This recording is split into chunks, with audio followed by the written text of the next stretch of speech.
Dito tayo sunod mga kababayan, kay Yussi Claire Castro at kay Sara Duterte. Sabi kasi mga kababayan ni Yussi Claire Castro, si Sara daw promotor ng fake news. Kasi kadalasan po talaga mga kababayan, si Sara ang pinagkugunan ng source na kung saan puro fake news ang kanyang sinasabi. Sabi ni Felix Akul, oy, bayot, tumahimik ka, puro ka kasinungalingan. Putang ina, kung ako sinungaling, bakit hindi ko masagot-sagot kung saan ko dinala yung 125 million na naubos in just 11 days. Tapos ako sinungaling. Sino ba sinungaling? Yung nagasta ng 125 million in just 11 days? O yung nagsabi ng totoo na nasasaktan ang mga pangit na DDS? Mga hampas lupa pa. Yeah?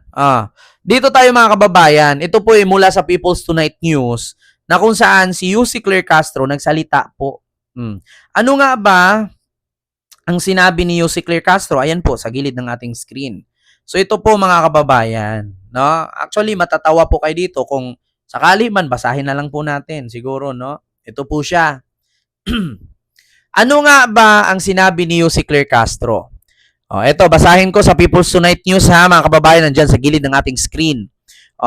Bagamat ilang beses nang nilinaw ni Presidential Communication Office, PCO Undersecretary Attorney Claire Castro na hindi sila magkamag-anak ni ACT Teacher Representative Franz Castro. Mga kababayan. Bagamat ilang beses nang ipinaliwanag ni Yussi Claire Castro na hindi sila magkamag-anak ni Congresswoman Franz Castro, paulit-ulit umano itong sinabi ni Vice President Sara Duterte. Ayon kay Castro, nakakalungkot na paulit-ulit umanong naging source ng fake news ang Vice President at hiniling na sana ay hindi siya manatiling ganito. 'Di ba? Hindi po ito maganda para sa kanya bilang pangalawang nakakataas na leader ng bansa, saad ni Yussi Castro sa press briefing ng Malacanang noong Lunes, Hunyo 16.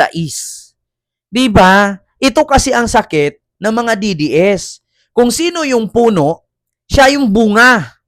'Di ba? Kasi yung puno nila fake news eh. Sabi ni Ma'am Rosana Ragudo, totoo ba na si Sara ikinasal sa girl? Hindi ko po alam, Ma'am Rosana Ragudo. Kaya sa totoo lang mga kababayan, BP Sara, paulit-ulit na source ng fake news. Nakakalungkot po dahil mismong ang Vice President ang naging paulit-ulit na source ng fake news. Sana wag manatiling maging pagiging source niya ng fake news bilang Vice President. Sabi ni Vice President Yussi Claire Castro. Biruin ninyo mga kababayan. Bakit ko ba sinabi na fake news din si Sara? Kasi napakadami po niyang sinabi na puro fake news talaga mga kababayan. Una, yung sinabi niya na si PBBM daw nagpakulong kay Digong. Ini-anino ni PBBM wala doon. Si Tory po ang nag-aresto at warrant po yun ng ICC sa pamamagitan ng file ni Trillanes. Hindi po si PBBM ang nagpakulong. Si PBBM bilang presidente sumunod lamang sa batas. Bakit? Pinaliwanag na ni Pangulong Bongbong Marcos yan. Una, ganito.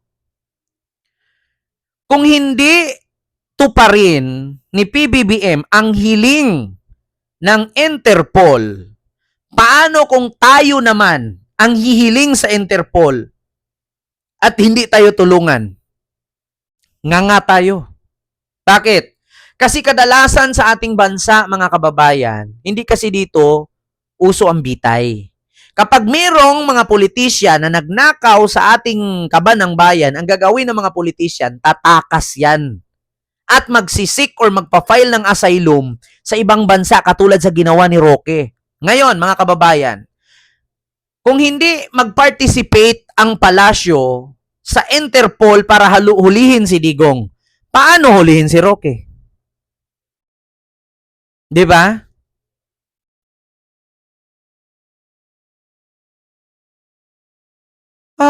Mga kababayan, tatanungin ko lang kayo. Si PBBM sumunod lamang kung ano yung tama sa batas.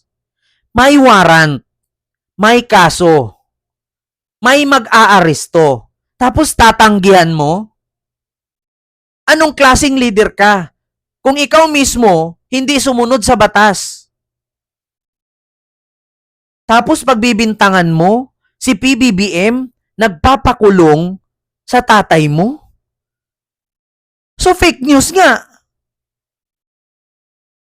Sabi ni God Servant, oo nga po, 2017 nakapile si Trillanes ng kaso kay Digong. So paano nangyari na si PBBM ang nagpakulong? Inianino ni PBBM doon? Wala man akong nakita. Ang nakita ko lang doon at narinig ko, sabihin nyo saan nyo siya dalahin. Putang ina ka. Di ba? Yan man yung narinig ko doon. Wala namang BBM doon na nagsalita na, sama-sama tayong babangon muli. Walang ganun. Sumunod lang si Marcos. May warrant ba? May Interpol ba? Yes. May warrant ba? Yes. Hulihin nyo. Anong magagawa ni PBBM kung tama naman? May warrant. May kaso. May Interpol. May ICC. So alangan man pagtabuyan mo yun. Di ba? Madawit ka pa dyan at sabihin pa ng ICC. Aba, kinampihan pa ng presidente nila, ha?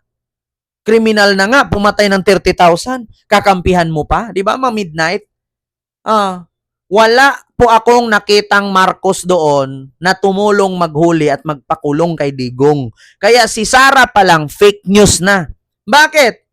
Ang narinig ko lang po doon, sabihin mo kung saan nyo siya dalahin. Putang ina ka.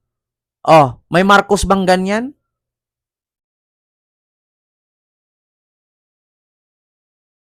Wala. Baka nakalimutan nyo mga kababayan yung nagsalita. Walang Marcos doon. Tapos may nakita kay pinalo ng cellphone yung noo. May Marcos bang naghuli doon? Ang narinig ko lang, sabihin mo saan nyo siya dalahin. Putang ina ka. Eto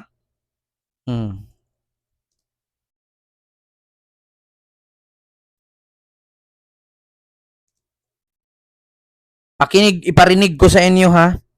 Mga kababayan, syempre hahanapin ko.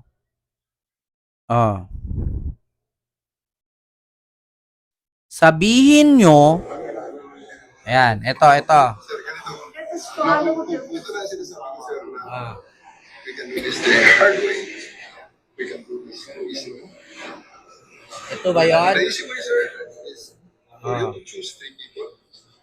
The company here. Ayan, May pass dyan. Ginamay to the place. Okay, sir. The hard way. What line is this? Chartered flight. Chartered flight from? So we need to know. We need to know where you're bringing our president. Ma'am, the hard way. Sir, we need to know. Please give us information where you are bringing Wala sa big grade ko yun, ma'am. Sagalugin na natin. Sabihin nyo kung saan siya dalahin. Hard way. Diba? Sabihin nyo kung saan nyo siya dalahin. Putang ina ka. Sabihin nyo kung saan siya dalahin. Ang ina ka. Diba?